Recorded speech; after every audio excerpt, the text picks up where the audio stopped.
দাঁড়া, এখানে চুপ করে দাঁড়িয়ে থাক। এই, তার বেতনের 2 লাখ টাকা দাও। এই যে নেন। তাকে টাকা দিতে কে বলেছে তোকে? হ্যাঁ, এই নে তোর টাকা। এই কটা টাকা দিয়ে আমার কি হবে? আমার টাকার অনেক প্রয়োজন, আমার মায়ের অপারেশন করাতে হবে। চুপ করে দাঁড়িয়ে থাক। যেটা দিয়েছি সেটা নিয়ে সন্তুষ্ট থাক, নয়তো সেটাও পাবি না। আর এগুলো এখন সব আমার। দয়া করে আপনি আমার টাকাটা দেন, নয়তো আমার মায়ের অপারেশন করাতে পারবো না। তোর মায়ের অপারেশন না হলে আমার কি? হ্যাঁ, এক্ষুনি বেরো এখান থেকে। আর তুই যদি কাউকে কিছু বলেছিস তাহলে তোর চাকরি থাকবে না, বলে দিলাম। স্যার, স্যার, কি হয়েছে? ম্যানেজার আমার বেতনের সব টাকা নিয়ে নিয়েছে। কি বলছো তুমি?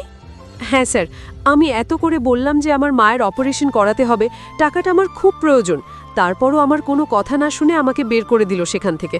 এদিকে আমি গরিব হওয়ায় কেউ আমার চ্যানেলে লাইক ও সাবস্ক্রাইব করে না। তুমি দাঁড়াও, আমি দেখতেছি। তুমি এক্ষুনি আমার সঙ্গে দেখা করো। কি হয়েছে স্যার? তোমাকে কি অন্যের বেতনের টাকা মেরে খাওয়ার জন্য এখানে চাকরি দেয়া হয়েছে? তুমি এই মুহূর্তে এই অফিস থেকে বের হয়ে যাও।